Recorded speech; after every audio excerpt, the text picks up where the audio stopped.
Ladies and gentlemen, apologies. I just need you to sit down so we can please get started. For those of you who have attended this event before, you know that we really work hard to keep to time and to finish on time.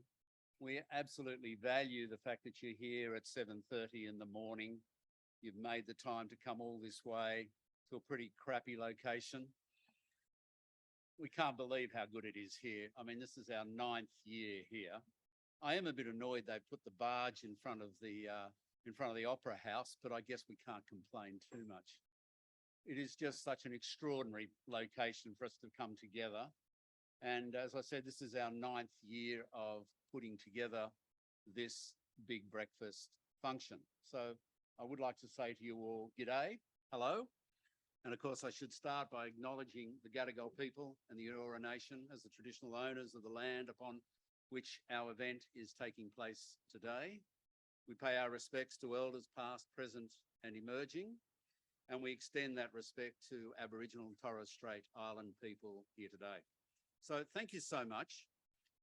Just by way of an introduction or a welcome, as you all know, if you've been here before, we have a whole lot of friends talking, people we know, people we trust, people we understand may have a strong point of view on many different subject areas. We don't do this, we don't charge for it, as you all know, but we are wonderfully well supported by Afterpay, who have been with us now for a number of years, and we're terribly, terribly grateful for their support in us being able to put this event on. But it is really an event designed for yourselves, call it an educational, where maybe in the next hour or so, you'll hear a number of opinions on a number of subjects, and you might go, oh, that's interesting, that's worth knowing. That helps me, that guides me, that adds something to me or to my business. So if that's what we achieve today, well, then I would say to you, we've had a good session. By way of speakers, I'm just going to introduce the first speaker. And to keep to time, I'll do it now. So most of you probably know Erica. I mean, I've been lucky enough to have known her for quite a while. I think over 3 different businesses. And she's doing the most extraordinary job, as we all know, now with the Iconic. And she's actually going to talk to us today about the things that she's working on. She's going to talk to us today about the way she sees e-com and the way she sees e-com going forward as a category within retail. And I'm sure because of her extensive experience in other retail and in omni retail and more traditional bricks and mortar retail, I'm sure she'll talk to us about that. So I might, without further ado, pass to Erica, and thank you all for coming.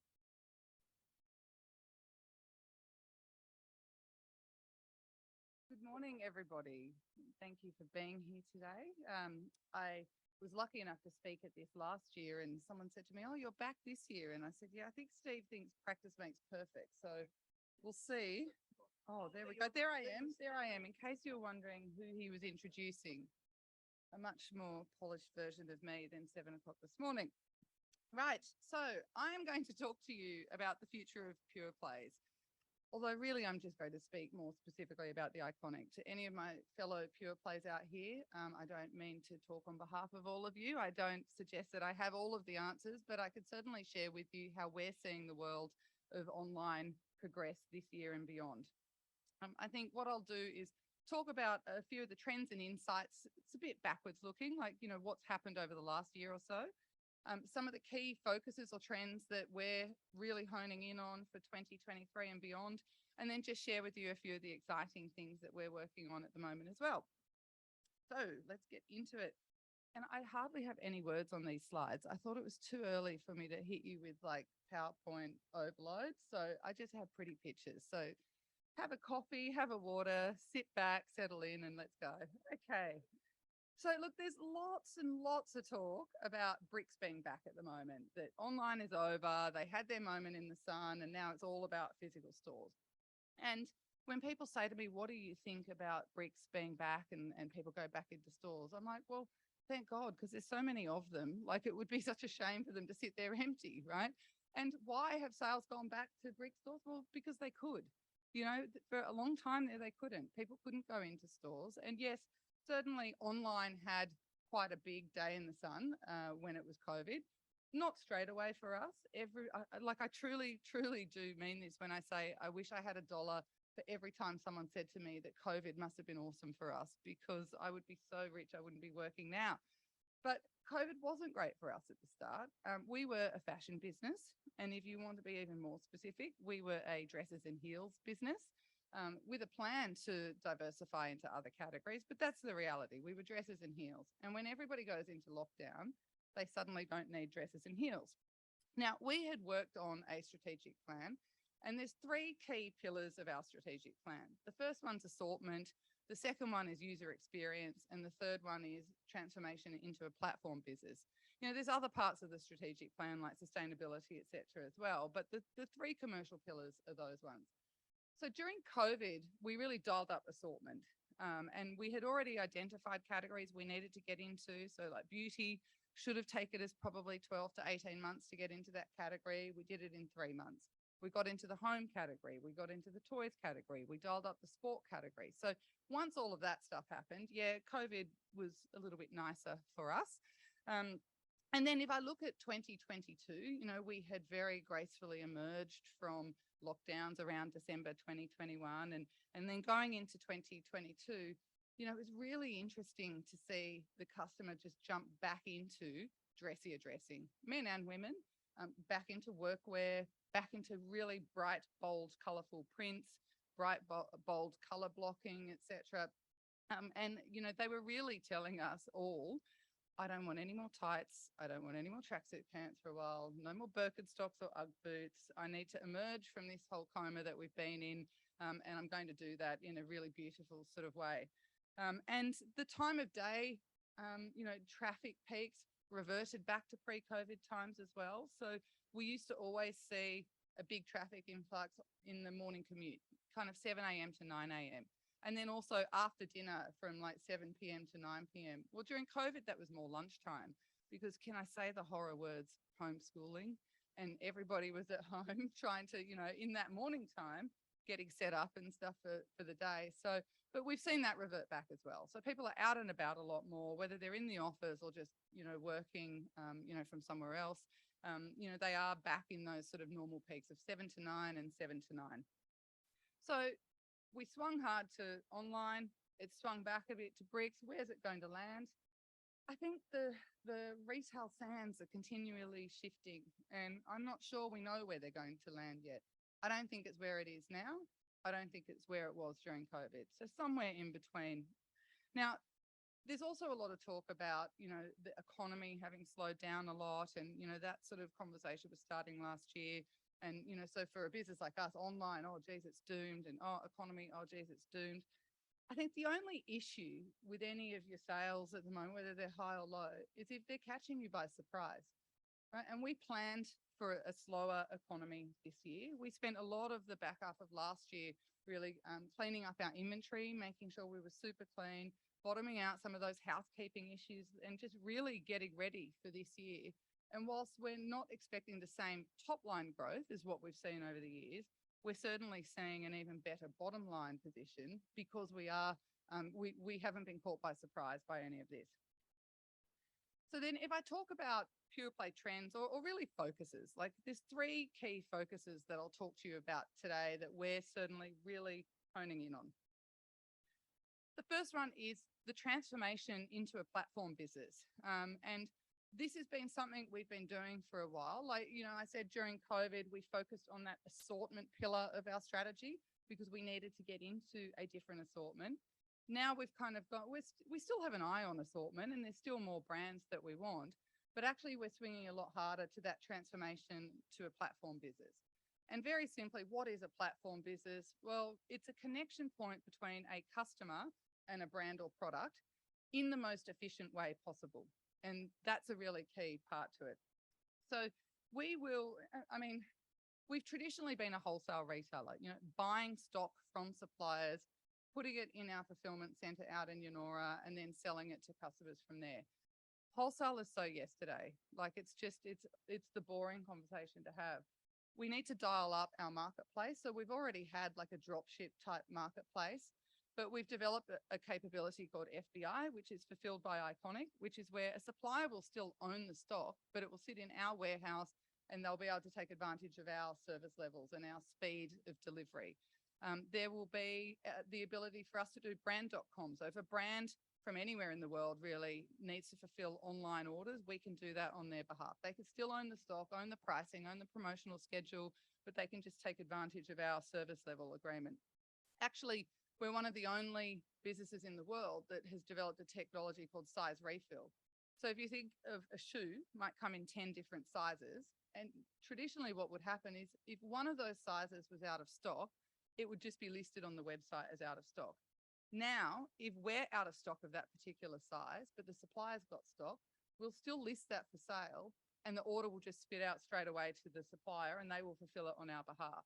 So it's making the inventory pool much more efficient, but it's also making the customer journey much more seamless. And we're just never out of stock. Between us and the supplier, we sort out in the back end who pays for what, but it's a really great experience for a customer.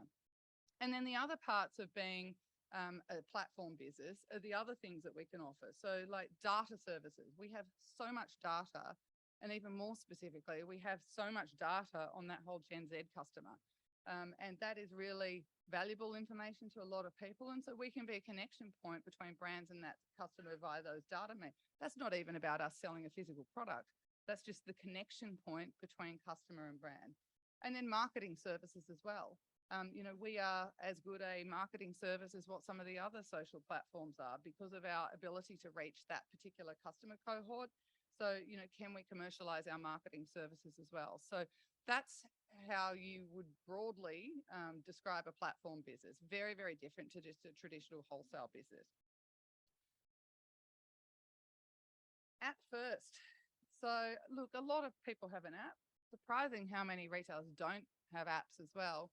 Why is an app important to us? Well, it gives us a direct conversation with the customer about far more interesting things than just price. It's a really great platform for us to be able to present all of the product features we develop, like follow the brand or wish list boards. And we know that customers shopping on the app are just better customers. They shop more often, they purchase more categories, they return less. Like the metrics of those customers are just better than if they're just shopping on desktop or on mobile. And if you think about it, there's only, say, 25 million people in Australia. Probably half of them are old enough to be deemed a core customer or addressable sort of market. And then only half of them, again, are women who are actually probably spending the money anyway. So there's just not enough people in Australia to afford to lose any customers. And if you do lose them, then it's quite expensive to get them back. And that is my special shout out to any of our social platform friends that are here today. But it can be really expensive to get those customers back. So we've got to try and create that stickiness ourselves. So app is a really key focus for us. And then scalability.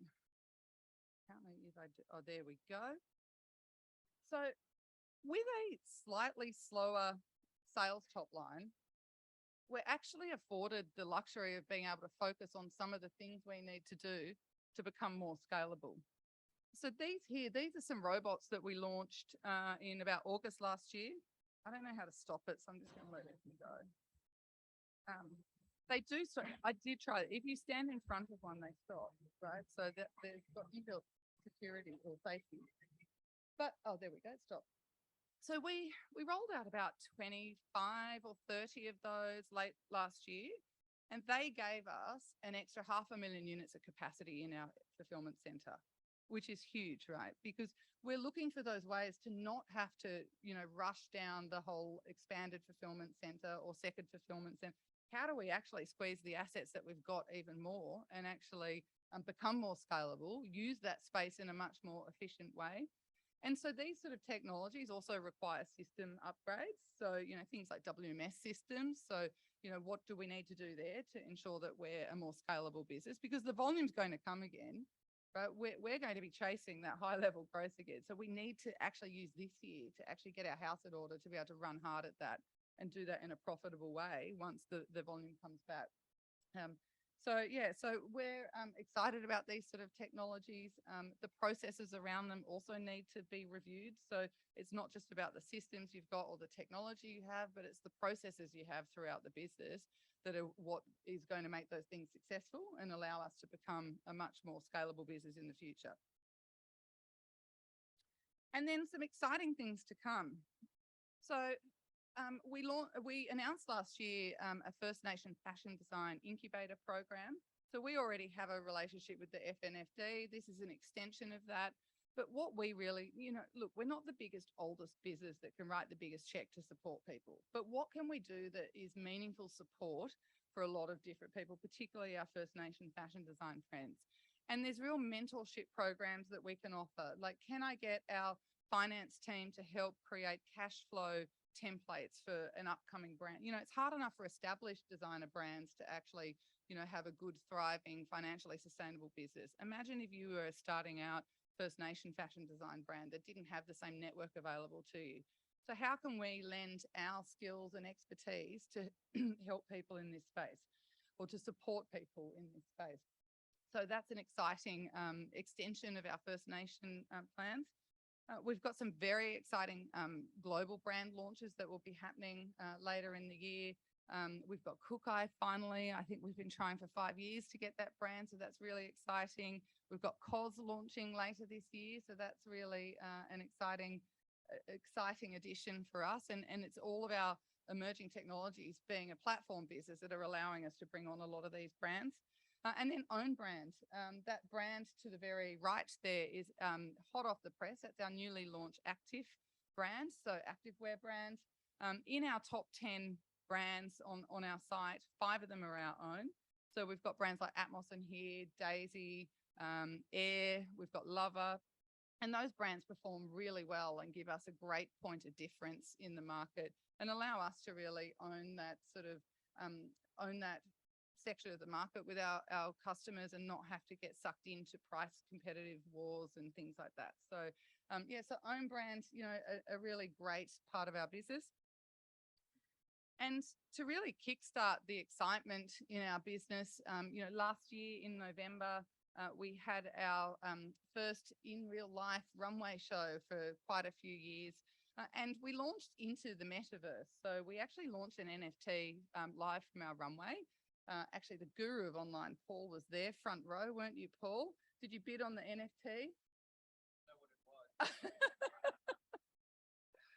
And that's the point, right? Not everybody knows how to navigate the world in this whole Web3 NFT sort of space. And we don't know where it's going to land either. I could show you some of the footage. We don't know where it will land either.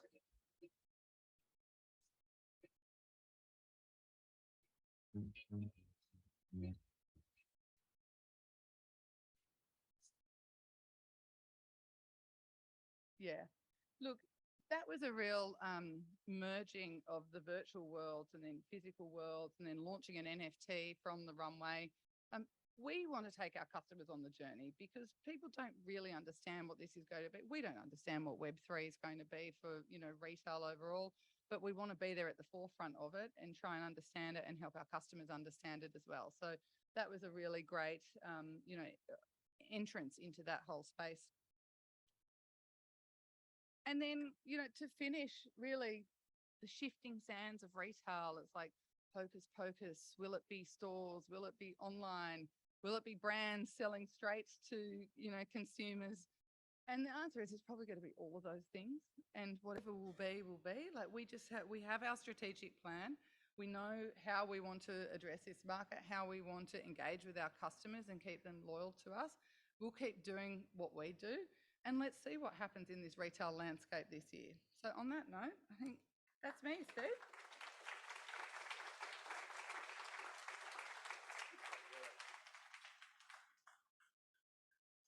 Awesome. Thank you so much. I'm now going to introduce Trent. Trent's my partner at RetailOasis. Trent had the opportunity this year to actually go to the Big Show. So I felt a bit naked coming here today because I've been there every year for so long. And I know a few other people here, but Trent was actually fortunate enough to go. And so we're going to hear from Trent now on what he saw, and maybe there's some key learnings for us all. Thanks, Trent.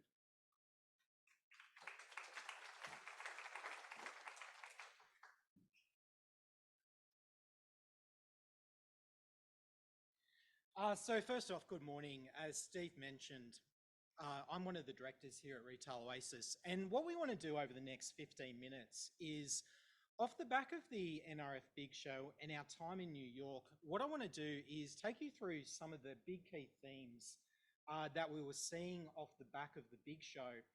And then what we also want to do, something that we think is pretty interesting and pretty exciting, is we want to start to talk about how we're actually seeing some of these themes actually play out in store. So we visited a lot of stores, which you'll see in a second in New York, but how are some of these stores really exemplifying some of these themes that we're going to talk about today. Now, just a little bit of a caveat before we go through today's presentation. One of the challenges that we had was taking 10 very intense days in New York and trying to distill it down into a 15-minute presentation. So what I would really encourage you to do, if you haven't already, we spent quite a bit of time after the Big Show writing up our thoughts, writing up some of the big key themes. We have it in the QR code there. If you miss it there, we've also got it at the end. There we'll actually talk about some of these big themes in a lot more detail. Okay, so as Steve mentioned, we went to the Big Show in January. Now, it was actually my first year at the Big Show. I'd been to many international conferences and expos. For those of you who have been to the Big Show, you know it is a very intense 3 days. There's a reason why they call it the Big Show. It is one of the biggest expos and conferences and retail events in the US and also in the world. Off the back of the Big Show, we spent also a very, very, very intense 5 days, and we managed to visit over 150 retailers. Now, we're not going to go through 150 today, obviously.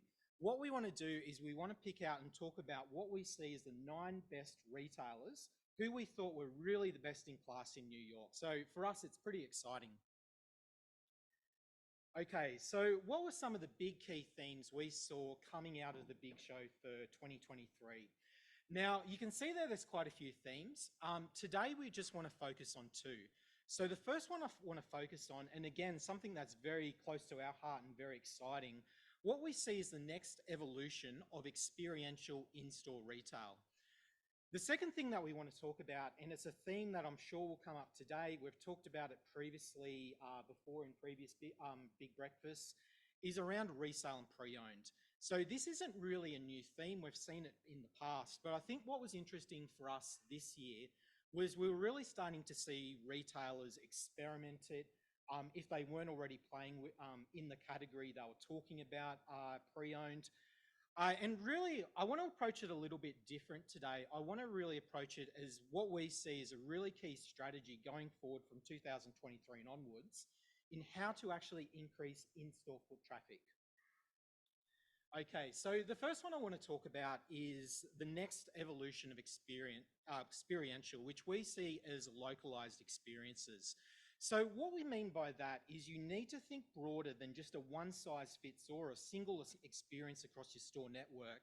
It really needs to be tailored to the individual store level. It needs to be tailored to the individual catchment or the individual customer. So there's 3 stores that we thought were doing this extremely well. And the first one that I want to talk about, it's a relatively new brand. It's been around for a couple of years. Is Camp. So for those who don't know of Camp, it is a toy store. It is a toy store on steroids. We went to many different toy stores or children's retailers in New York. Nothing compared to Camp. It was just utterly next level. So they have 8 stores throughout the US. 3 of those are actually located in New York.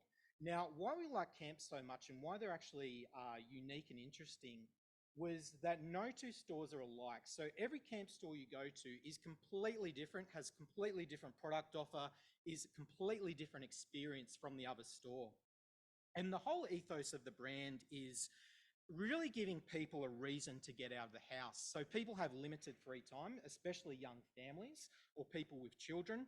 So you better hell make it interesting, you better make it exciting, you better make it unique.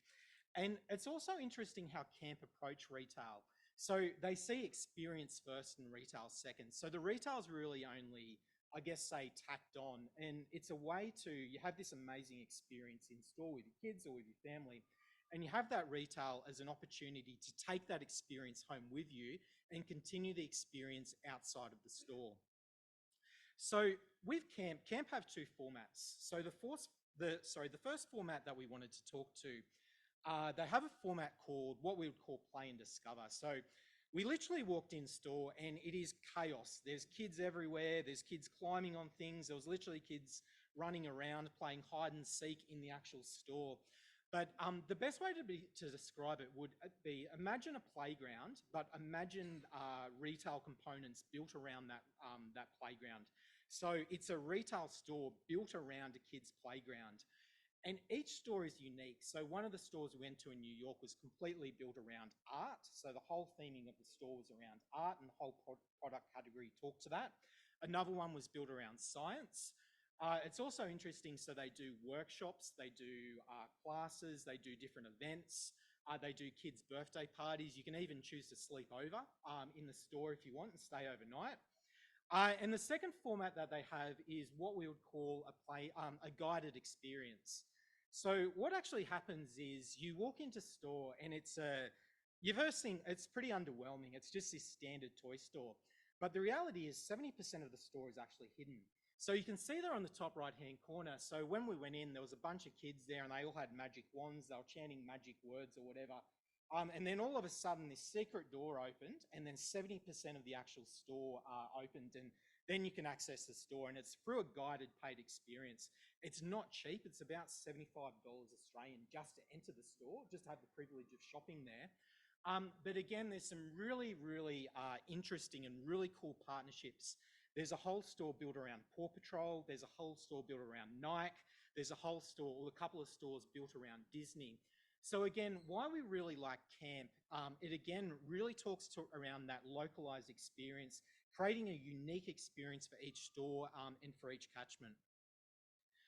Again, another new one that we wanted to talk about was the Starbucks Reserve store, and in particular their latest store that is opened at the Empire State Building. So Starbucks Reserve, it is one of the largest stores in New York City. It just slightly edges out the Roastery, for those of you who know the Roastery store in Chelsea. And this was actually voted one of the best Starbucks stores in the world for consumers. Now, what's interesting and why we like Starbucks Empire State Building so much is it's really great how it celebrates the Art Deco heritage of the Empire State Building. You can see there on the top left-hand corner, when they opened the store, they turned the whole Empire State Building green. They turned all the street lights in the street green. But it is unlike any Starbucks that you see here or that you've been to in your life. It has coffee, it has cocktails, it has a restaurant, they do classes, they do workshops, they do tours. But what's really interesting is how this Starbucks Reserve store sits in the whole portfolio. So whether you go to a Starbucks Reserve store in Chelsea Market, whether you go to the one in Greenwich, whether you go to this Empire State Building, each store has unique cocktails, it has unique classes, it has a unique menu to each one of those individual Starbucks stores. So the next one I want to talk about, one that I spent quite a bit of time in, the Krispy Kreme flagship. So they couldn't have picked a worse time to open this. They opened, I think, a few weeks just before COVID. It is smack bang in the middle of Times Square. It is everything that you think about when you think of a Times Square flagship. It is big, it is bright, it is loud. That's a very generous photo. It is absolutely crowded. It is absolutely packed. Two reasons in particular why we like it. So the first one is in their approach to queuing. So they have a really unique queuing system. So you actually walk in and the queue actually snakes around the whole store. So you go in store, I was in there, I probably waited about 15, 20 minutes. But what actually happens is you start off and you can actually see inside them actually in the storeroom, actually making the donuts. And you can actually follow along the journey of a donut.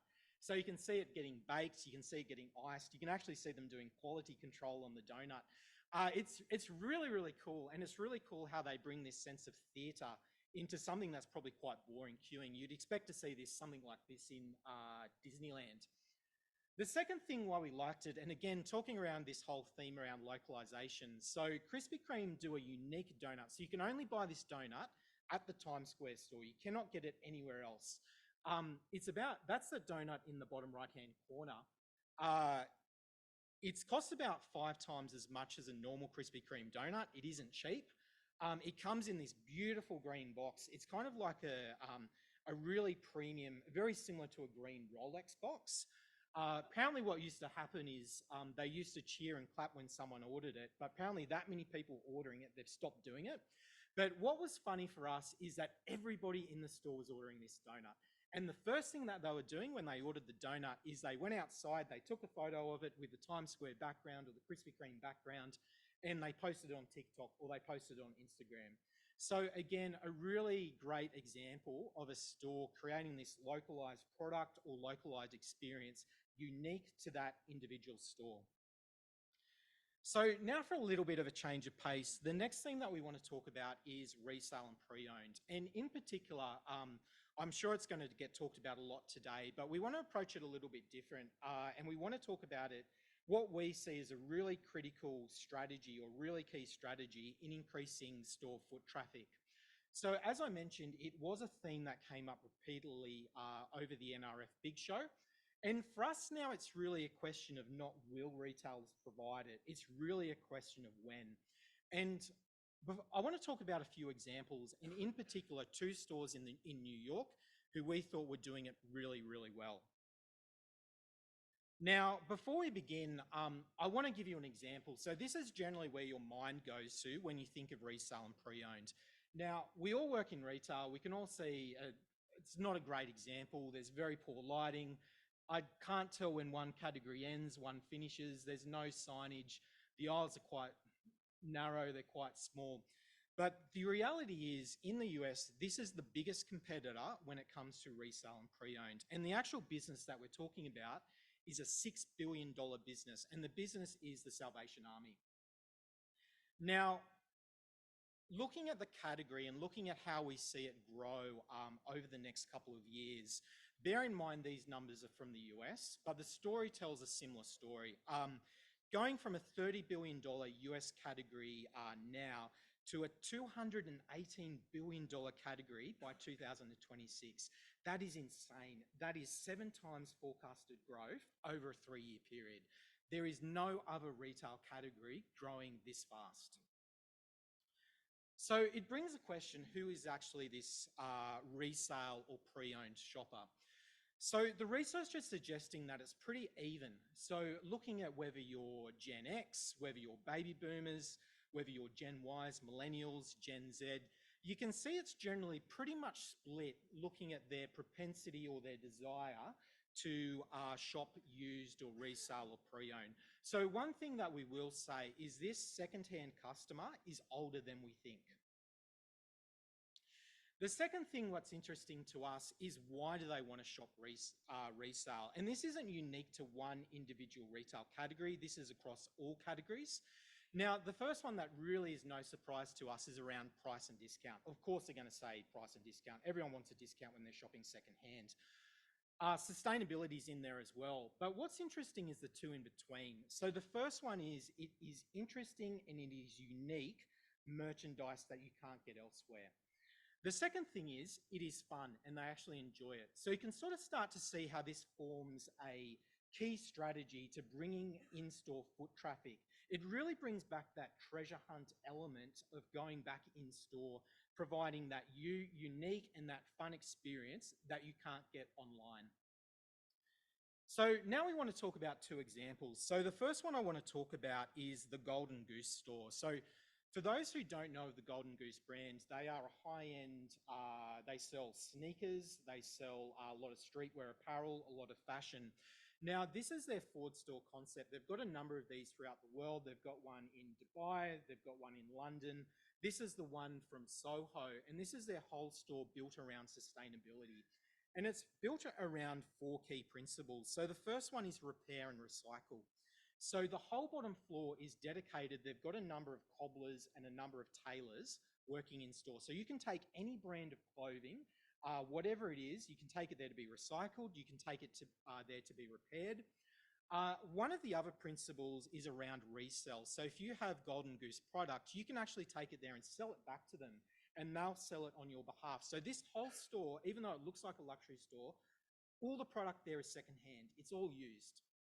The fourth principle is quite interesting.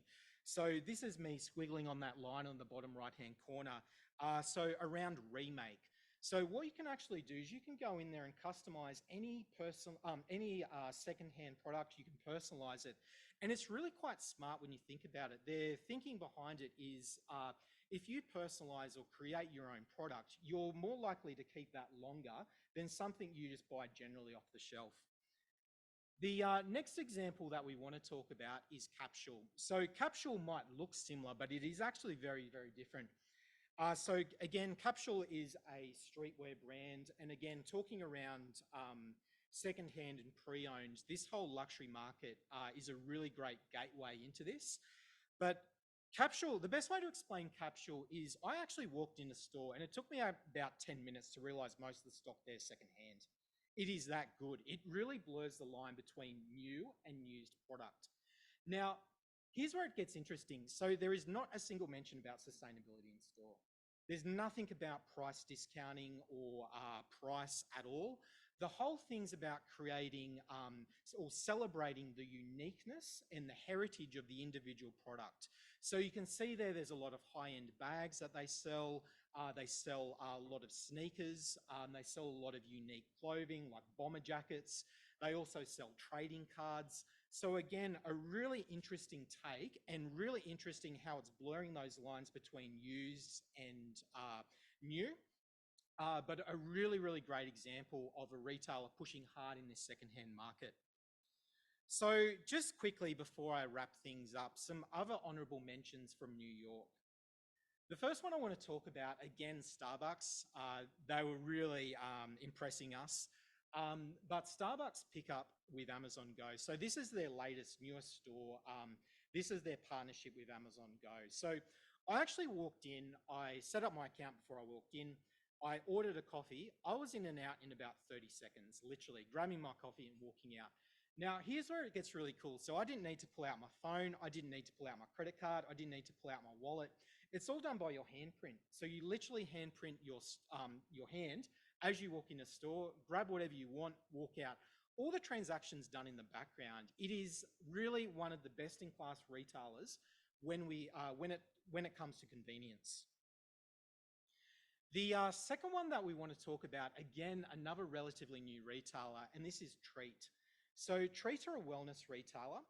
They do everything that you generally expect from a wellness retailer. They do fitness, they do yoga sessions, they do meditation rooms, they do salt rooms, all the products there. They do beauty and wellness product. The store is beautifully designed. So you actually walk in, everything down to the lighting, to the smell. It is really, really amazing. Now, this is located in the last place you'd expect it in New York. So this is actually located in JFK Airport. And the whole idea of the store is to really reduce the anxiety and the fear when it comes around flying. So they're actually rolling out this concept to a lot of airports throughout the US. Now, the last two that I want to talk about are some really far out concepts, and Erica touched on them, but what we want to do, these next two, they're playing in what we would call brave new worlds. And what we mean by that is they're playing with a lot of digital technologies such as Web 3.0, NFTs, blockchain, the metaverse, whatever you want to call it, but in a physical retail environment. So the first one we want to talk about is Solana Spaces. So Solana Spaces are designed to be an educational space around a lot of these technologies, and really designed to educate the general consumer when it comes to a lot of this Web 3.0 technology. So what you actually do is you walk in store, the first thing you do, you work with staff, you create your own digital wallet, And then as you go through store, you go to each one of these education stations and you do various forms of education when it comes to this Web 3.0 technology. And as you go through it, you earn credits, and you can then spend those credits on merchandise and footwear and clothing in store. The other thing interesting, so they're actually one of the first physical retail NFT galleries. So you can actually go in there and buy NFTs actually physically in the store. The next one, or the last one that we wanted to talk around, is Ferragamo. So Ferragamo, probably a lot of people are familiar with the brand, high-end shoes. Now, this is their attempt at targeting that youth market. So this is their concept store out of Soho. Now, what you can do is you can actually go in store and you can design your own sneaker. So on the left there, you can't really see it from the photograph, but that is actually a hologram sneaker. That is a unique sneaker I created for RetailOasis. You can see with the type of blue that we've done, that'll set you back about $1,000 US, and it takes about 6 weeks to get delivered. Now, what's also really cool is you can create an individual NFT that goes along with that sneaker, which is that ugly thing there on the right. Again, a really cool and interesting use of these retailers using these new technologies in a physical space. And look, whether you agree that NFTs or the metaverse are the next big thing or a bit of a fad, it's neither here nor there. What we wanted to call out with these two stores is we just really liked how retailers were really embracing this technology in a physical space and how they were starting to add value from a consumer point of view. So again, if you haven't had a chance, please go to our blog. We have a more detailed write-up with a lot of these themes, a lot of the themes that we didn't have time to cover today. And again, just a bit of a sample of the different stores that we visited in New York. So now I want to hand you over to Hannon from AirRobe. Thank you.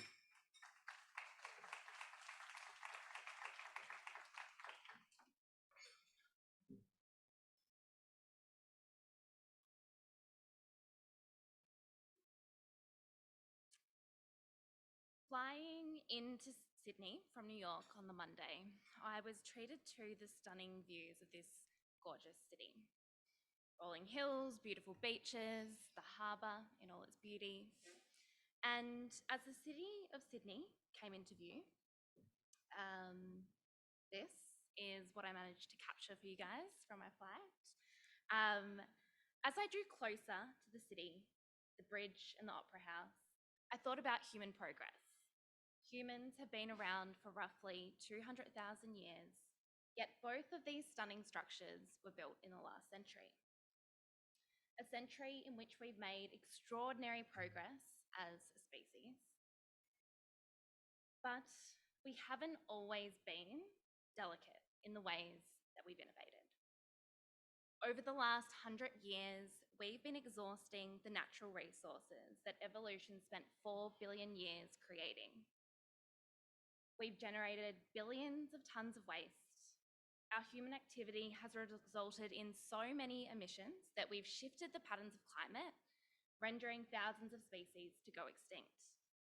And we now buy 5 times more clothes today than what our parents did.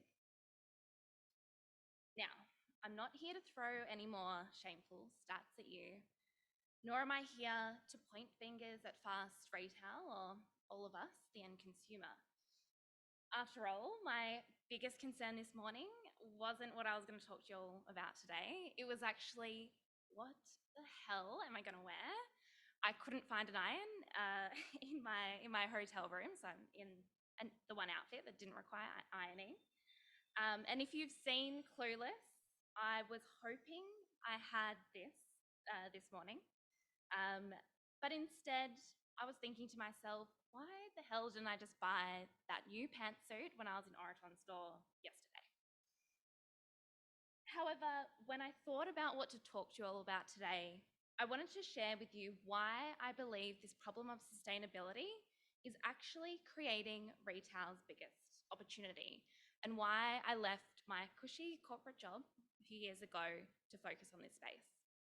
So I want to share with you a few things today. what this big opportunity is and the insights that I've learned spending the last 3 years speaking to retailers and consumers all over the world. A story as well of how a global fashion designer has experienced huge lifts in revenue and customer acquisition by launching something in this space that honestly just took them 1 minute to implement. And finally, the reason why I believe retailers are in the most exciting period in history. First though, a little bit about me. I see some very friendly faces in the room, but for those that I haven't had the pleasure of meeting yet, I'm the CEO and founder of AirRobe. I have a background in tech and building products with a particular focus on the fashion industry. And I spent the early years of my career in strategy consulting, helping large companies identify disruptive technologies, and I had a particular focus on helping them work out how to adapt and with a particular focus on acquisition opportunities. And it was over this time as a consultant that I really built my passion for understanding how new industries emerge, evolve, and why. And something that really struck me a few years ago was just the enormous generational shifts and real tailwinds for sustainability and conscious consumption. And I found my mind occupied with how this would impact the retail space. Now, it doesn't take a genius to work out that these generational shifts are really paving the way for new innovations across retail. We've had just about every big consulting company shout all about it from the rooftops. And a study by Deloitte showing that purpose-driven companies actually are growing 3 times faster than their competitors. We've also seen huge shifts for resale and buying in the secondhand market, as Trent was just telling us. We also have seen research that now shows that 72% of consumers have switched from a preferred brand to a brand that is more sustainable. 80% of Gen Z consumers now consider the resale value before they make a purchase. And these same generations stand to represent over half of the fashion spend in a matter of years. As I saw these systemic changes take hold, I quit my corporate job to focus on this problem space. And I really wanted to understand how retailers could make the most of the opportunity. And it was through speaking to hundreds of industry stakeholders and consumers that I learnt that from a commercial perspective, circular commerce is the answer. Circular commerce is positioned to be the defining trend of the next 20 years, and we're seeing horizontal through lines cut across all sectors. Circular commerce has the power to unlock value across supply chains and to fundamentally disrupt consumerism as we know it today. And the circular economy is big business. For the fashion industry alone, the circular economy is predicted by PwC and Vogue Business to be a $5.3 trillion market. But this is just the start of the opportunity that sits in circular commerce. The reality is that there's a huge problem impacting the world of retail today and representing a huge missed opportunity to retailers. And that's the fact that the moment a product is sold, everyone loses digital connection to it, both the consumer and the merchant. So for merchants, it means that they lose that connection to their product, their ability to continue to build that relationship with their customer. It's also part of the reason why retailers have been so left out of the re-commerce and resale opportunity, with the resale market expected to grow 21 times faster than that of primary retail. This is a real tragedy for the business of retail. And looking back at history, it's just as big a tragedy for sustainability. On top of this, retailers also lose really critical data insights. They lose that end-to-end visibility of their customer and the product, purchase intent, brand affinity profiles, sustainability reporting. And on the flip side for the consumer, it means that any re-commerce activity, so resale, recycling, repair, is incredibly cumbersome. And this is really why I started AirRobe. So At AirRobe, we partner with fashion, accessory, and jewelry brands to help them launch their own circular offering to their end customer. Our mission is to incentivize the creation of and the investment in timeless, long-lasting pieces. We now have over 180 retailers and brands working with us globally. When we started, we really experimented tirelessly with brands to work out what the best possible way was for them to enter the space. And we really identified a core offering that can be launched in minutes and would also allow brands to learn, test, and to potentially choose to later invest further and add on additional re-commerce services. And in 2020, we launched this core offering, and it's called the Circular Wardrobe. So the Circular Wardrobe is an elegant e-commerce plugin that forms part of the customer's journey as they're shopping. And it allows the customer to choose to create their own virtual circular wardrobe and save their products to it. And the way that it works is we integrate into the e-commerce stores of our partners. And so as a customer is shopping along, the AirRobe offering shows up in the shopping journey. While on the product page of an item, a customer can choose to opt in to AirRobe and create their own circular wardrobe. You'll see in here as well that we educate our customers on the item's estimated resale value. The customer then goes through the checkout journey process as per usual. And at any later date, the customer can come back and see the item that they've added in their circular wardrobe. And in one click, they can have their item responsibly repurposed, resold, donated, or recycled. This really allows our merchant partners to launch an elegant and exciting customer proposition that forms part of their checkout journey, providing that end-to-end circular fashion solution. For the merchants that we partner with, we also drive growth in their primary sales. So our partners see a 20 to 35% increase in average order value and a 2 times increase in customer loyalty. And it's really through providing this seamless avenue for resale that we unlock a fundamental change in economics, both for the retailer and the consumer. So from the consumer perspective, a big problem with conscious consumption is that traditionally, shopping ethically or sustainably has been perceived as a luxury because of the price points.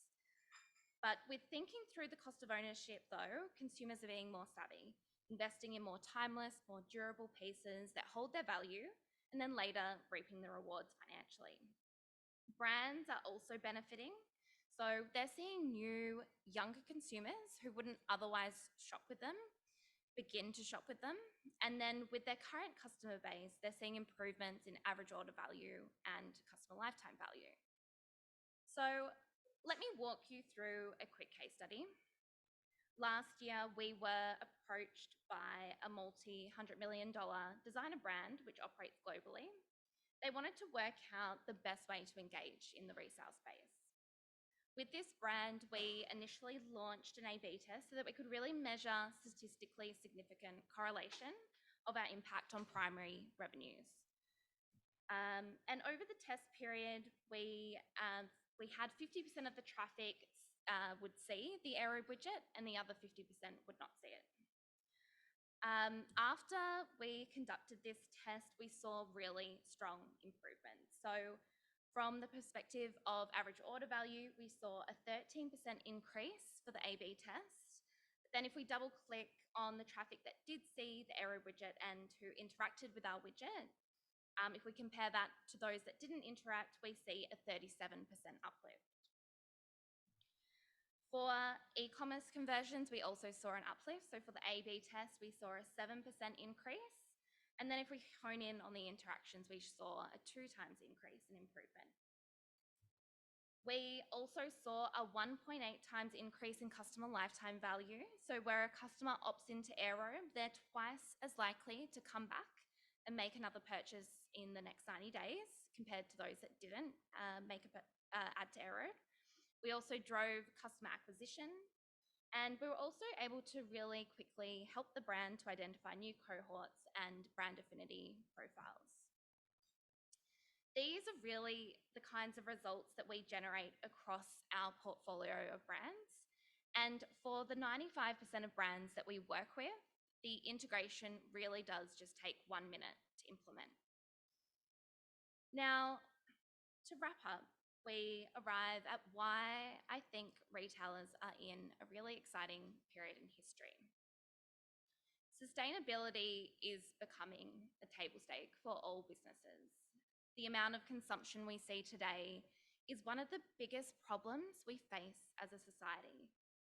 But the world has always had problems. And if we look back at society, it's really these big problems that have left us creating the biggest innovations. Now, there is this old hat view that you can either be sustainable or you can make money. And for different industries across history, this has been true. But for many industries today, this is a false compromise. Today, us retailers are in an incredible moment in history where we get to do both. We get to grow our business and drive more considered and conscious outcomes. And I know this is true for the fashion industry. A stat I mentioned earlier was that 80% of Gen Z consumers consider the resale value before they make a purchase. Whilst preference for a long-lasting garment has traditionally been at odds with fashion brands who typically only extract value upon initial sale, this is no longer the case. These interests are aligning and are really paving the way for incredible growth and value-creating innovations across the space. AirRobe is just one of the solutions. There is a whole new generation of technologies and models helping retailers to really seize this opportunity. That's it from me today. I really thank you all for your time, and I'm sure you can tell I'm very, very passionate. So if you want to come chat, come and say hey. Thanks, guys.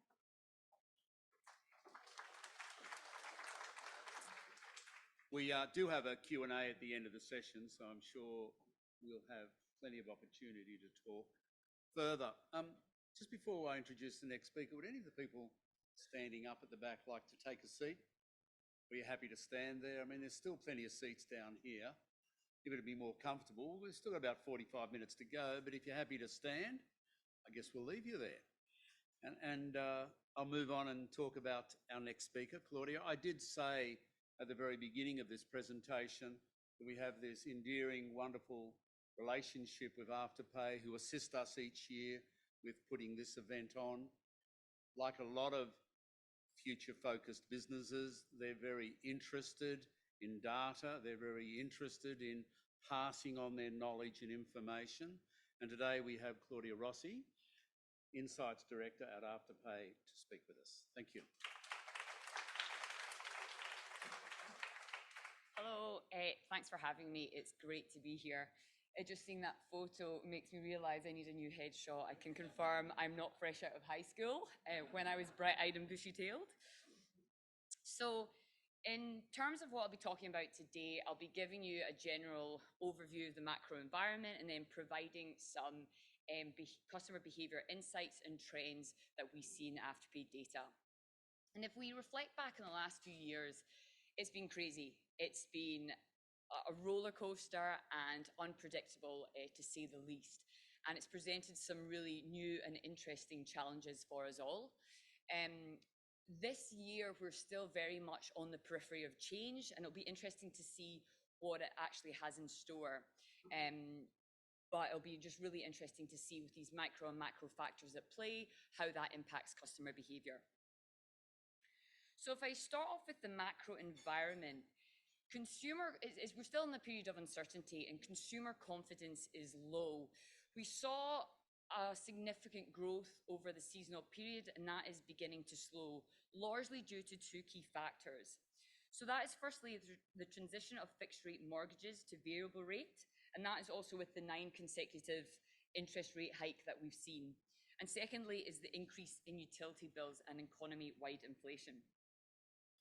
So to touch upon the fixed rate to variable rate mortgages, about a third of the population has a mortgage, and 58% of those will be affected by this change.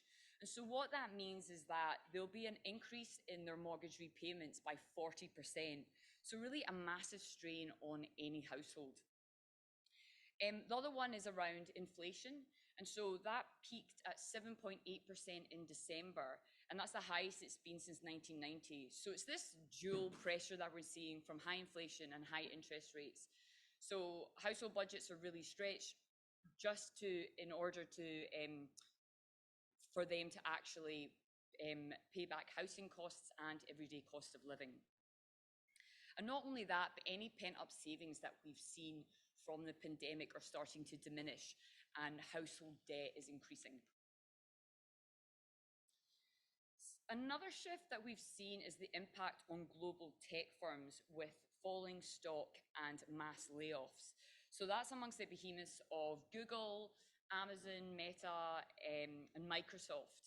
And what we've seen is just in the 2 months this year, we've seen 105,000 layoffs, and that's comparable to 160,000 across the entire of last year. However, despite all this media doom and gloom, we're actually net positive in headcount overall. So those thousands of people that have been laid off, they're just a fraction of those that were hired during the pandemic. And the reason for this is really that tech companies went on this aggressive hiring spree during COVID. It was an unprecedented time. Companies resourced for a different economic reality than the one we see today. Post those COVID sugar highs, it is now a normalization to account for the economic impact that we see today. And so companies are just recalibrating in order to set them up for success in the next 3 years. At the same time, we're seeing continuous innovation with the latest buzzword, tech buzzword being ChatGPT. Can I just have a raise of hands who's heard of ChatGPT here? Cool, so we're not living under a rock. And keep your hand up if you have used ChatGPT. Okay, I personally love it. I've used it both personally and professionally. I use it personally to write a really sentimental message to my dad for his birthday in Scotland, and it was so lovely, I was welling up. And then I changed it in the tone of a cynical Scottish person. I thought, that's better, he'll resonate with that more. But in terms of like the rate of adoption that we've seen for ChatGPT, it's been huge. So it's just taken, less than a couple of months to reach 1 million users, whereas the likes of Netflix was 40 months. And we're yet to determine the impact of ChatGPT in the coming years. It is the first time that we're seeing everyday people understand the real life impact of AI though.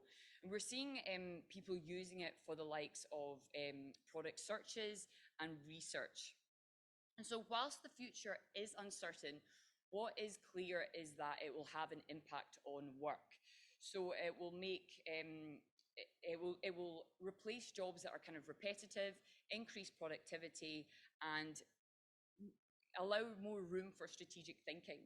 And we've already seen an impact with this. So BuzzFeed announced at the end of January that they're laying off 12% of their staff in replacement for AI and ChatGPT to write their articles and their quizzes. And since they made that announcement, their stock actually went up 92%. So it's scary how we're already seeing the effects of this. So if we kind of move away to a more optimistic audience, and that's Gen Z, and this is an audience that is far less affected by macroeconomic environment factors, and these are the ones that will be adopting the new tech. So Gen Z, just to familiarize yourself, are those aged between 1997 and 2012, and they're aged between 10 and 25. And they are really the future of retail and a cohort that you really want to nurture and retain.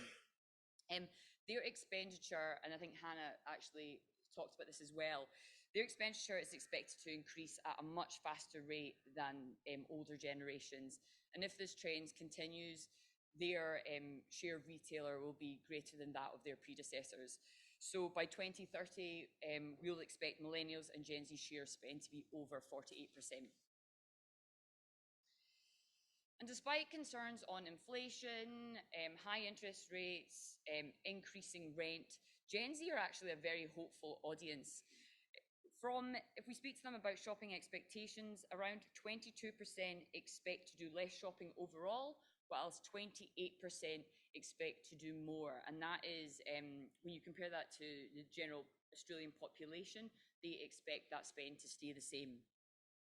And we actually saw in a particular fashion footwear brand, they reported earnings and their growth was 200%, and they largely accounted that for the fact that their target audience was Gen Z, so they aren't feeling the effects.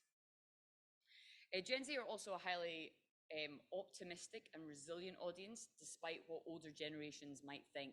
They might think it's a naivety of the youth.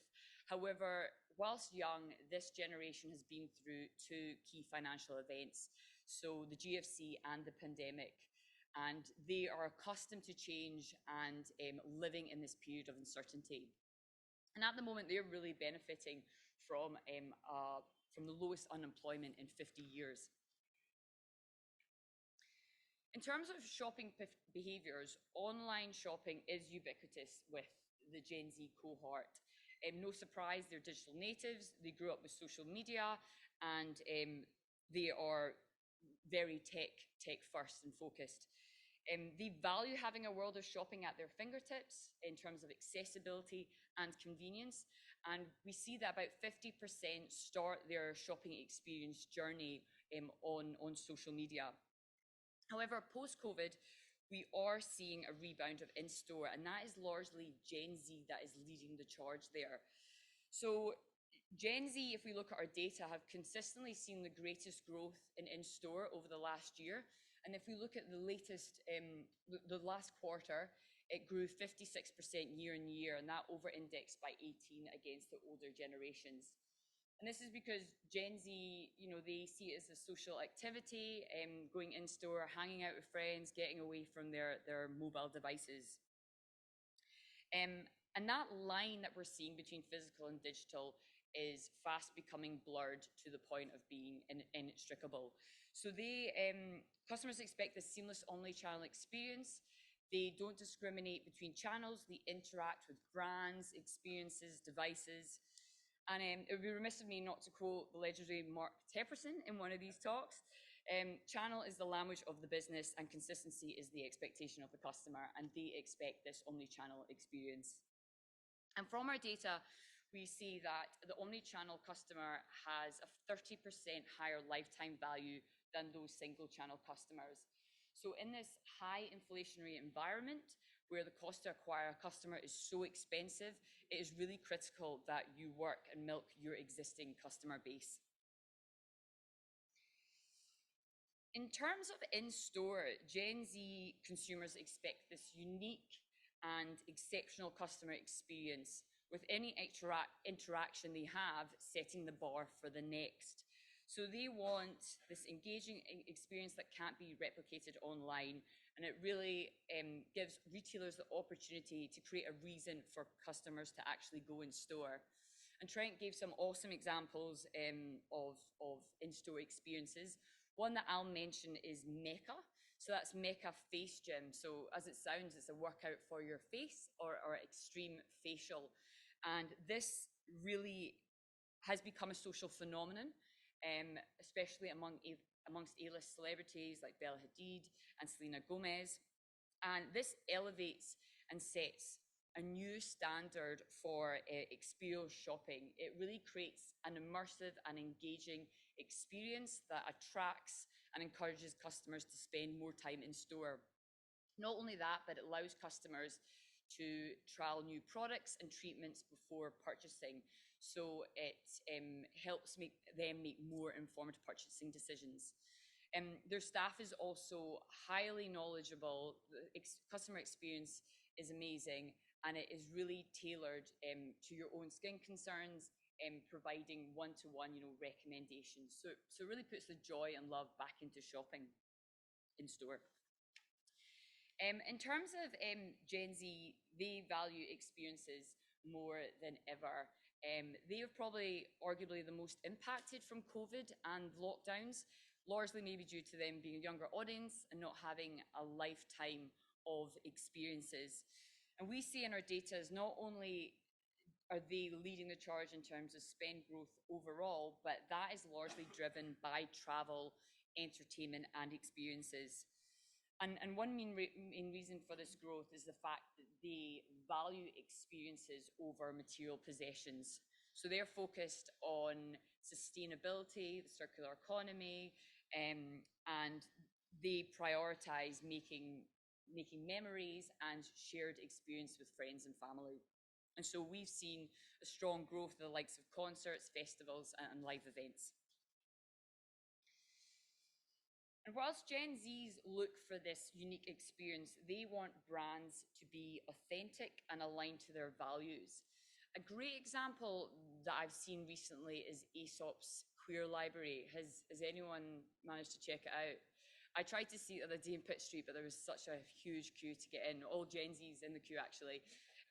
But what this is, for those that don't know, it's this queer library promotes queer authors and artists and fosters this community and connection. So you can go in, you can pick up a book, you don't even need to pay for anything. So it kind of shows that it's really focused on community and that kind of goodwill. And Aesop does it in such an amazing way. Not only is it such a distinctive and engaging experience, but it does it with authenticity and really is culturally relevant and creates this genuine connection with customers. And that's how you're going to set yourself apart from competitors, particularly with the Gen Z audience. Another one is that Gen Z, they value exclusivity. They seek out one-offs and limited edition pieces, anything that can help them stand out from the crowd and help them express their individuality. They're willing to pay a premium for these brands, and they want something that can be customized to meet their needs. So this has led to the growth of more retail brand partnerships. One recently was the collaboration between Tiffany and Nike to redesign their iconic Air Force One sneakers. And whilst a lot of sneakerheads went onto social to vent about how underwhelming the shoe was, as you can see here, they also posted AI-generated images of what they thought it would look like. So another example of how they're using tech.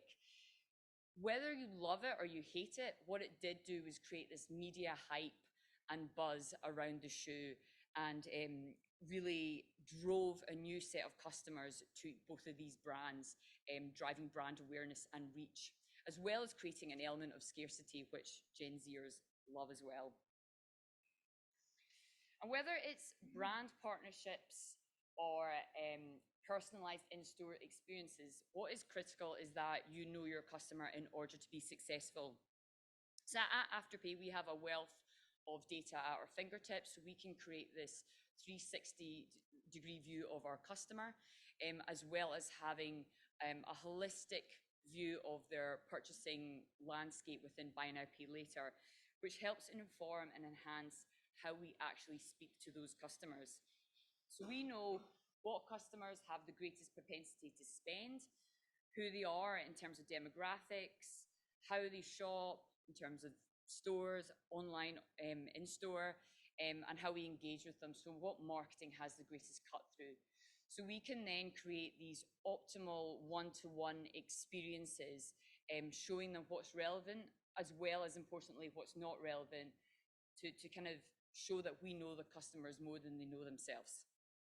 And we do this through leveraging our machine learning models to really create this seamless customer experience. And through this customer intelligence, we do partner with merchants to provide really personalized experiences with our customer and activation opportunities, as well as tapping into this really valuable, unique and engaged audience, as well as doing measurement solutions to understand any kind of marketing activity, whether it actually works, so we can continuously optimize. Oh, it's the wrong last slide. Oh, no, sorry, it's changed, sorry. What I will leave you with is this slide. Whatever you do, it is critical that you put your customer at the heart of all decision making. Only through doing that will it drive engagement, loyalty, and accelerate growth for you as a retailer. Thank you.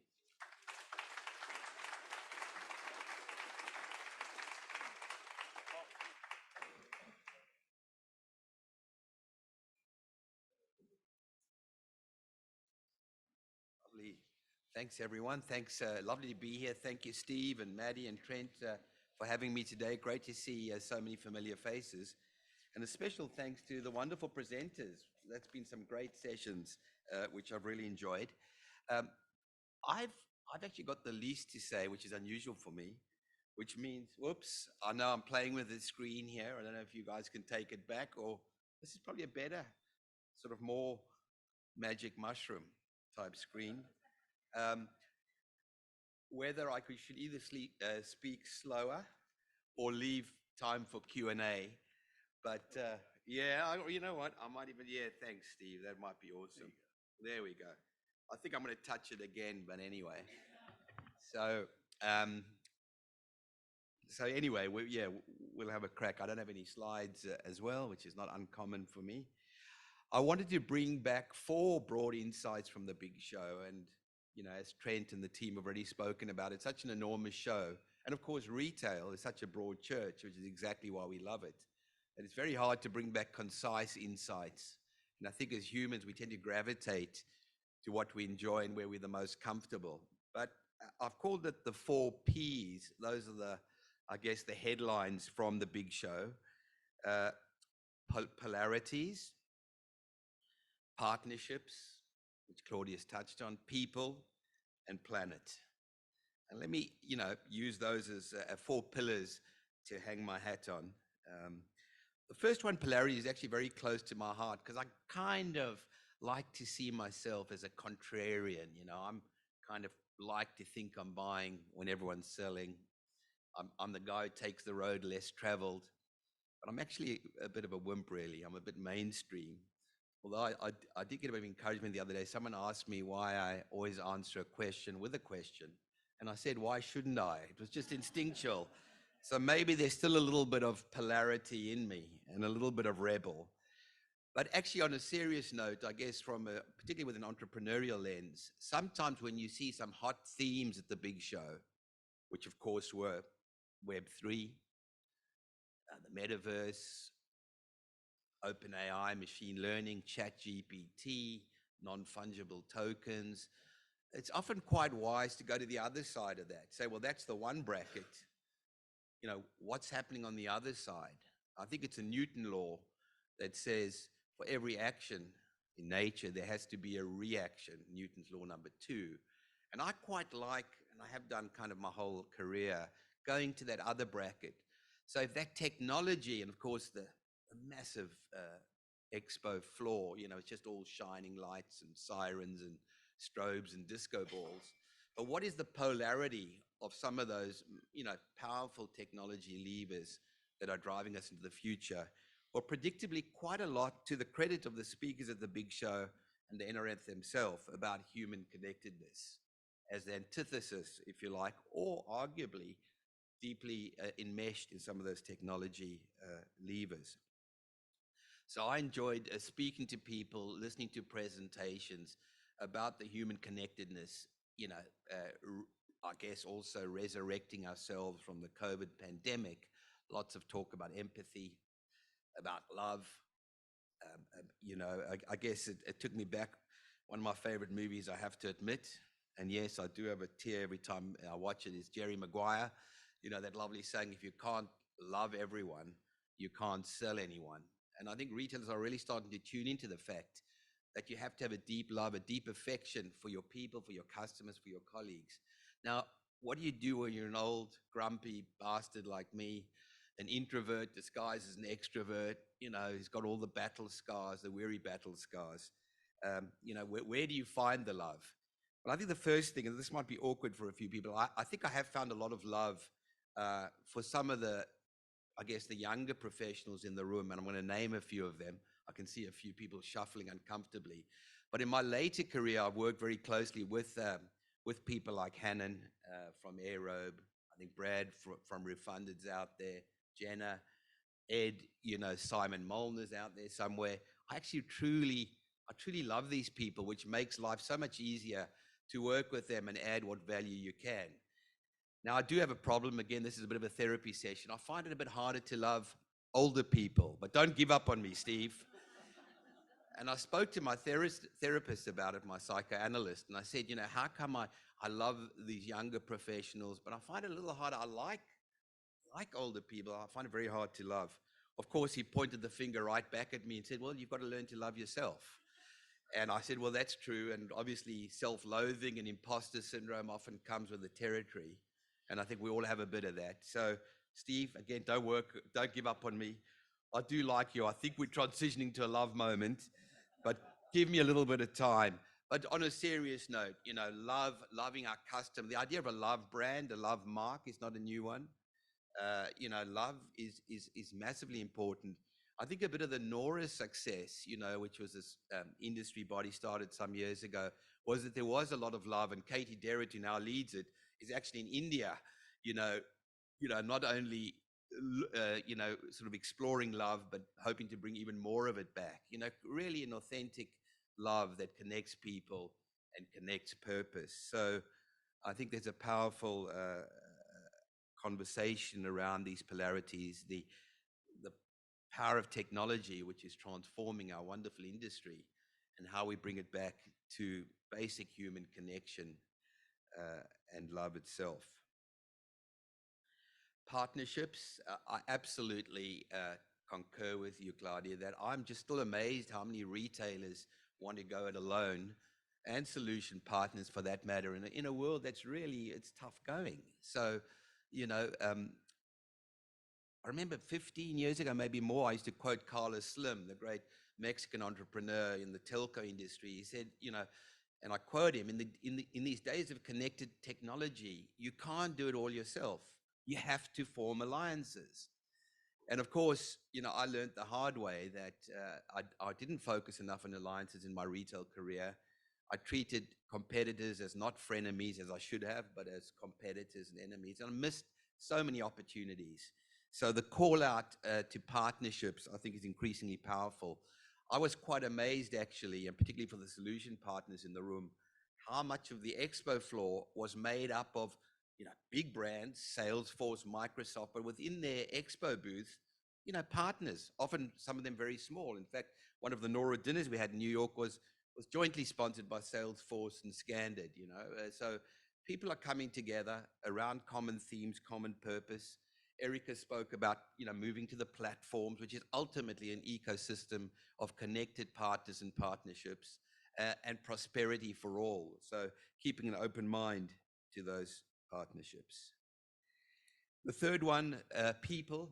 So again, I think we spoke a little bit about how we connect with our customers, but a lot of the focus of the presentations was not only loving our customers, but really starting internally and creating a loving culture for our people. Again, you can't sell it on the inside. You're definitely not going to sell it on the outside. And I guess as Qantas customers, I think we've got a sense sometimes of, unhappy leadership leads to unhappy team members, which then manifests in a negative way on customers. And I'm sorry to throw Qantas under the bus here, but I think it's just a pretty profound example of how, it's our responsibility as leaders to create that connection and affection that we should have for our customers. I mean, we've all heard store associates say, and it's a terrible saying for this room only, retail would be fantastic if it wasn't for the customers. Those businesses will absolutely not survive in the current climate. There's absolutely no way. So again, as leaders, how do we get ourselves therapized, connected, that we can connect in a deep, authentic way with our customers? The true love brand, the love marks that I know we all want to be. Planet, again, Hannon's spoken to that. I mean, I think we live in a world where, sustainability was top of the agenda. I mean, who didn't expect that? It was absolutely front and center.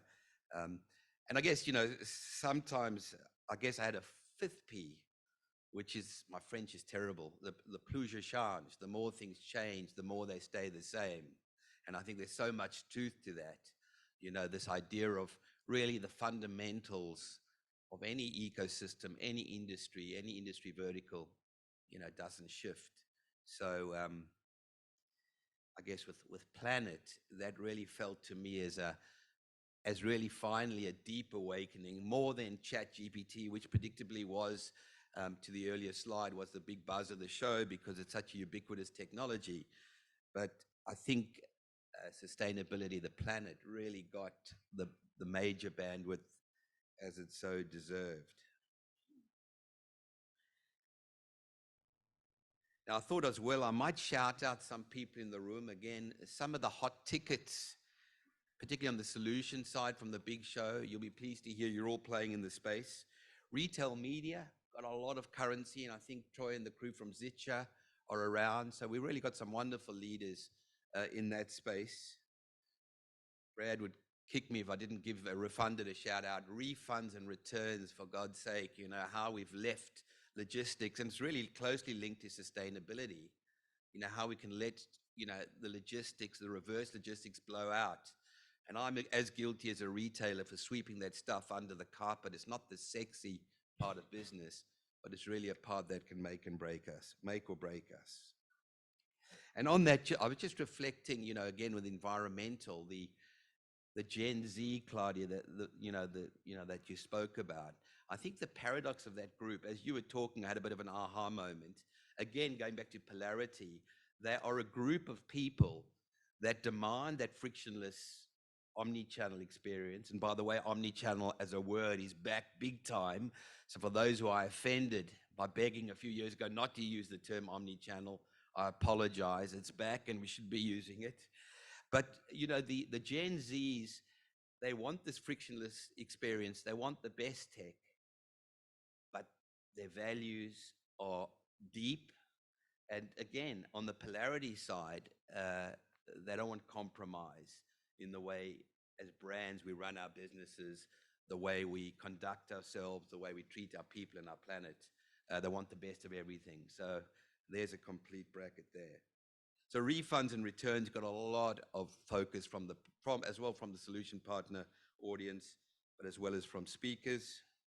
There was a massive focus on convergence, omni-channel or phygital, as we've called it. So I know I think Simon Molnar's out there from Flagship AI, who's really kind of all he talks about is giving in-store retailers those same insights and those same data sets as pure players like Erica has, at her fingertips.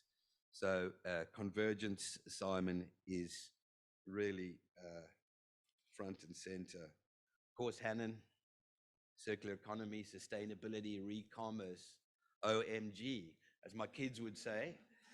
What an opportunity. I mean, it's just the right business, the right place at the right time in the right space. So I said I'd keep it short. I think I've already put it back to you, Steve. I've given you the slide. I think we're on time, actually, which is quite remarkable. Thanks, everyone, for listening to my ramblings, and we'll see you soon.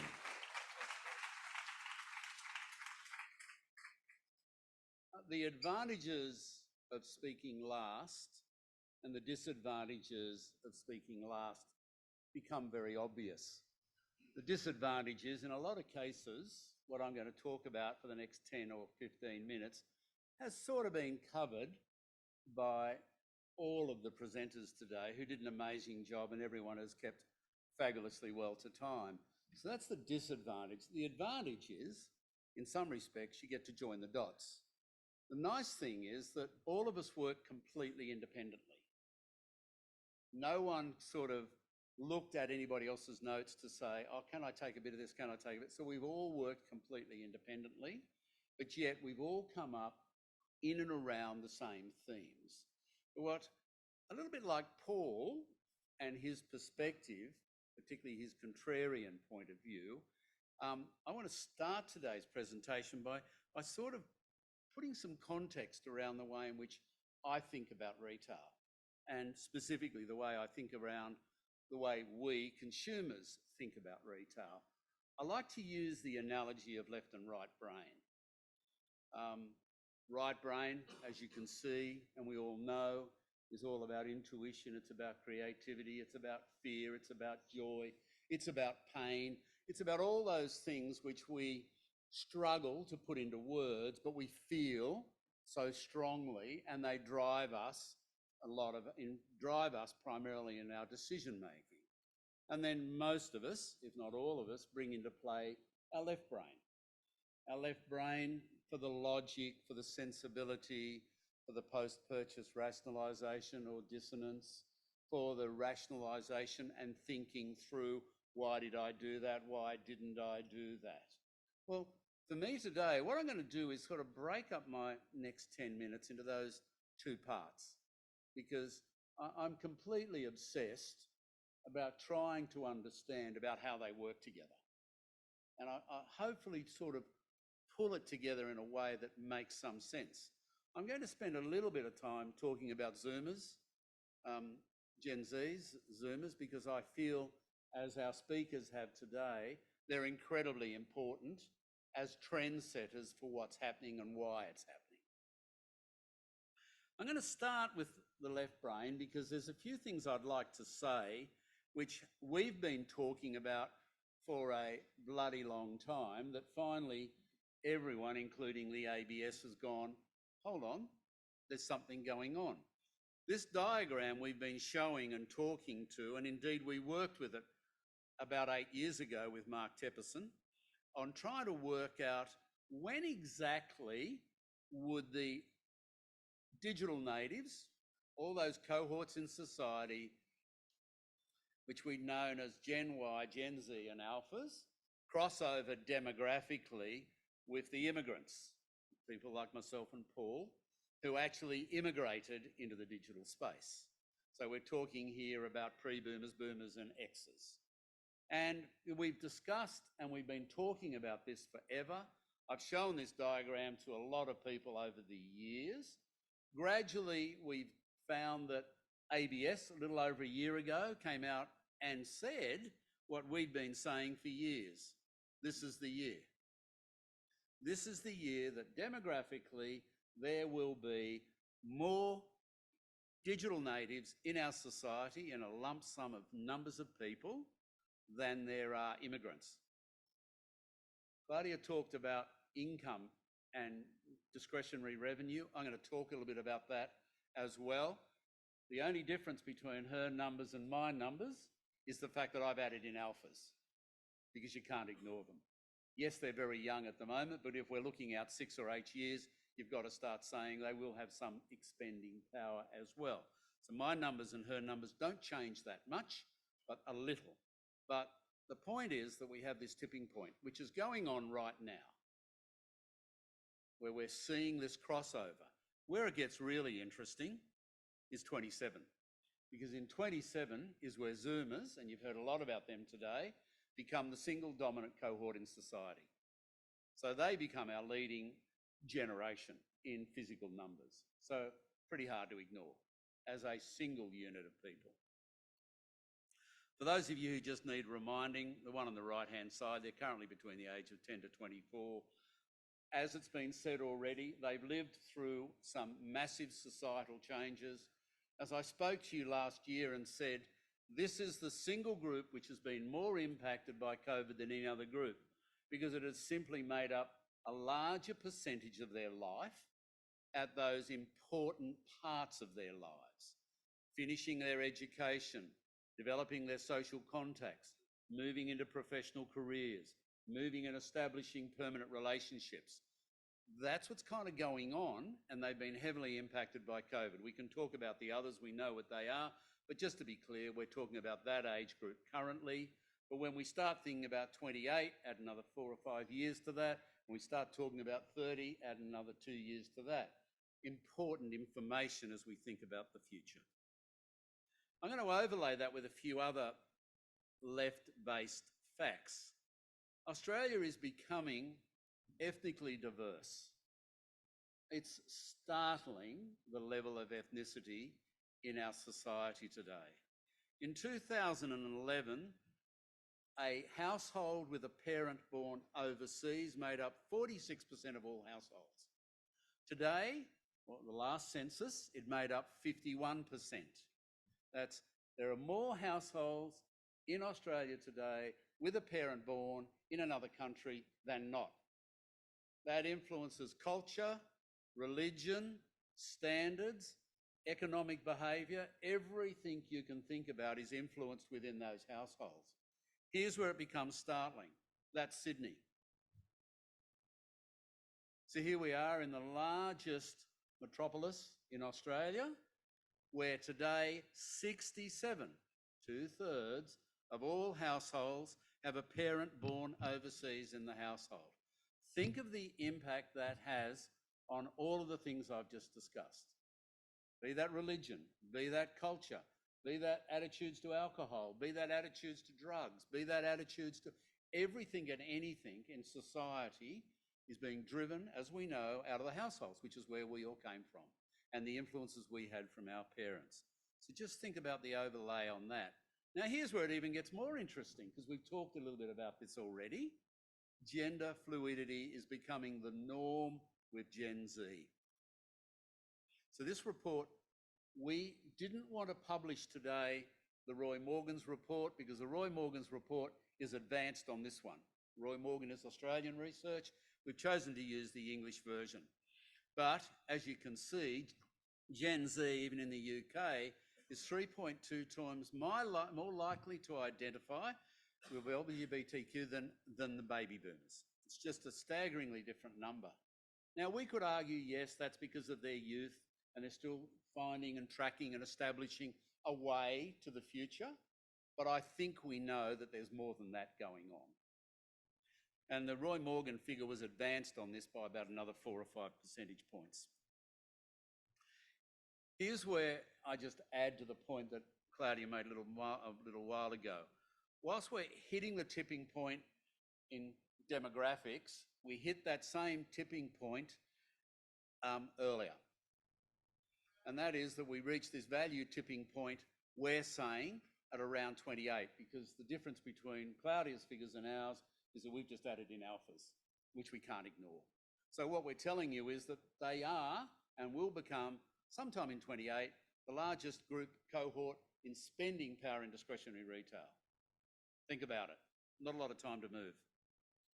So now let me move from the left brain and maybe talk a little bit about the right brain, which sort of appeals to me a little bit like Paul. I come from that side. My background was originally creative, but I became so obsessed with consumers and my love of retail that I ended up playing in this space for the last 40 odd years. I'm really interested in how Zs are so overt about their individualism and self-expression. I could argue that this is a revert to the 60s when I was going through this period, and I'm talking now about everything from Haight-Ashbury through to Woodstock and everything that went on in between. So what we are seeing is a re-emergence, a powerful re-emergence of the individual seeking self-expression in more dramatic, more fluid, more exciting, more creative and stimulating ways. More importantly, and we've heard this already, Paul's talked to it, Hannah's talked to it, Trent's talked to it, and I'm going to have to talk to it because I have a deep passion for the subject. I view it more as a legacy subject for me and my interest at a political level. But the whole role of sustainability, but specifically the push around climate action. We leave a world in worse shape today than we inherited it. And although we hear politicians talk about a push around the next 5 or 7 years, nothing is enough. It's that simple. And retail has been at the leading edge of consumerism. This cohort, Zs, know and understand that. And they won't put up with it. They simply won't put up with it. We talked about resale, we talked about lifelong products, we talked about a lot of things. These are things which are going to be driving forces in our retail future. And although we know Zoomers suffered dramatically through COVID, they've also been the leading cohort to work at home because that's what they've been doing. For most of their business careers, they've had the majority of it working from home. Yes, they like going into the office. They like the social aspects. Everyone says to me that Thursday's the new Friday, and I get all that. But, you know, they have a real interest in working from home. So we will be encouraged to think about how we do things to kind of balance out the interaction and the private aspects of working. And a biggie, a real biggie, and this is possibly one of the biggest political issues going on in the moment in this country. We simply have overvalued property. As a nation, we depend on two things: minerals out of the ground, which we export off to other people, and maintaining the value in our economy and our GDP through housing prices. What the fuck? I mean, geez, what about all the stuff we used to do that we no longer do, and how we've created these problems for ourselves? And now we have this kind of whole issue around housing affordability for Zoomers. And I'm not even talking about owning a home. That queue is people queuing up to rent. A lot of nodding people here. I understand it. I mean, it's a big, big issue. And it's an issue that we've got to find a way within the cohort of our society to address. So pulling all that together, and this is kind of nice because I get to summarise a lot about what everyone's been talking about. I talk about, particularly from a retail perspective, how do we activate spaces? We talked a bit about that today. How do we create real collaboration? How do we really become tech-enabled? And as Paul said, you can't do it alone. It's how you partner and work with others. How do we use real worthy ambassadors? How do we drive community interest at a localised level? And how do we work with and make TikTok work, particularly once we talk to Zoomers? But on the other side, the kind of emotional side, what causes are we supporting that are meaningful, that are important? Erica talked about the Aboriginal societies in Australia, so incredibly important to us. It's so good that we finally are beginning to recognise the importance of the oldest people in the world, the oldest country or people in the world. And here we are arguing about a voice. It's extraordinary. I think it's just amazing, but we need to be positive and supportive of causes. We need to be authentic. We've heard about that. We need to be artistic. Zoomers want us to exhibit our artism. They want us to be more refined. They want us to be cleverer. They want us to be absolutely clearly that we're purpose-driven. Simply stand for something, and they want us to be creative, not clinical. Oddly enough, and I had no idea Paul was going to use this quote, I always, pretty much every presentation I've done year to year, I've sat and thought about, is there something driving this that I'm not aware of? Last year, you may remember I talked about Stalin and nothing changes and everything changes in a minute. We live for centuries or decades without change, and then all of a sudden change happens around us, which is sort of what we saw. And this year I want to talk the same point as what Paul was talking to, which is a quote from a Frenchman. And of course, change is constant. It's a natural part of life. It's what we have, it's what we do, it's what changes, it evolves constantly. It is the constant change of things is part of staying the same, is the way it's expressed. So the thought I'd like to leave with you, which is a quote from John Baptiste Carr, is that the more things change, the more they stay the same. And I'd like to thank Paul for supporting that quote. And before I hand over, and we right on time, I mean, it's amazing when you work with such professional speakers, how everyone manages to keep absolutely to time. We run this event every year and we've had the most amazing success, and we thank you all for coming. We think the whole subject of sustainability is so important that, again, with our friends from Afterpay, in May, we're going to run a big dinner, and it's going to be just on the subject of how retail can embrace, should embrace sustainability. And here are some people that are on the journey, and this is what they're doing, and this is how you join the journey. So give it some thought, keep a check-in on our site, because we'll announce the dates a little later on. But now I'd like to move, because we are right on time, 9:15, till Q&A, and ask all of our other speakers up and open the floor for yourselves to ask some questions. Thank you.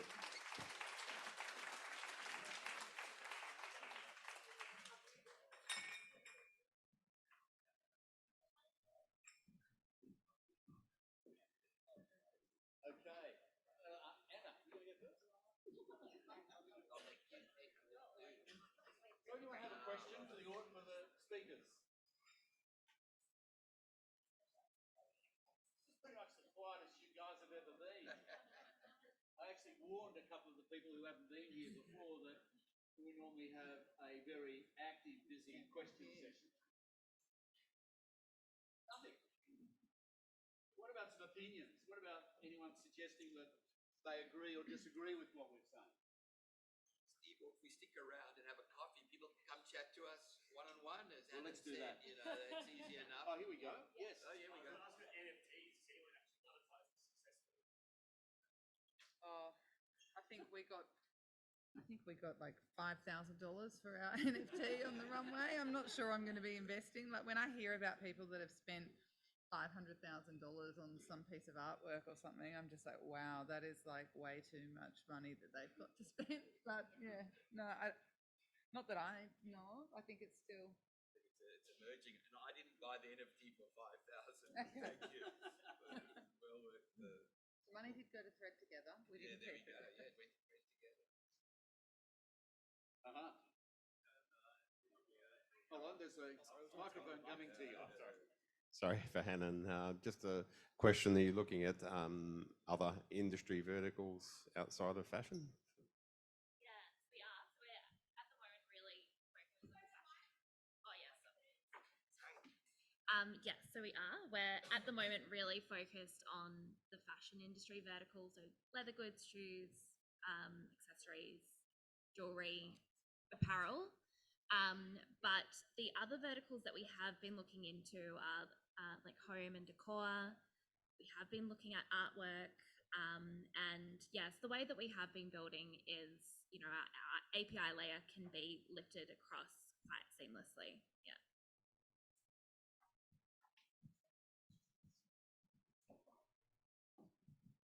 I knew you would. Thank you, Steve. Claudia, Afterpay. I've got a question. You know, post-COVID and with high interest rates and everything else that's going on in the world, have people's behaviour changed? Are they using it more, less? You know, what are the statistics on that?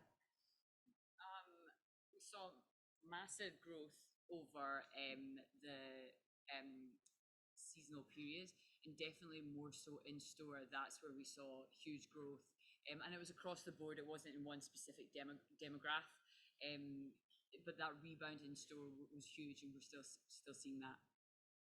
Okay, thank you.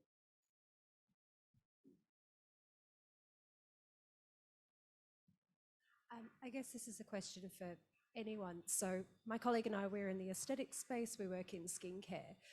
So I'd be curious to see where you see the skincare space, the aesthetic space in retail growing online. Of course, with COVID, it was very kind to us, but things shift and change. And so I'd be curious on your opinions there. Yeah, well, I can speak from a retail perspective, I guess. Like during COVID, in that whole, like skincare in particular, just went crazy online because people couldn't go out and have all of their treatments and things done at home. As COVID subsided, we noticed those sales still stayed as strong, but the growth year on year was lesser. But people were shifting back into colour, like makeup and things, as they got out and about. But interestingly, I saw some market results last week, like Woolworths and Coles announcing their results, and they're saying on the back of all of the cost of living pressures that people have got, that whole skincare space is starting to take off again in their businesses because people can't afford to go and have their facials or things like that as much at home. And we've actually started to notice skincare start to pick up a bit again as well. So interesting that, you know, COVID presented a real opportunity there, but now actually I think this whole cost of living pressure will present an opportunity to some customers as well. So.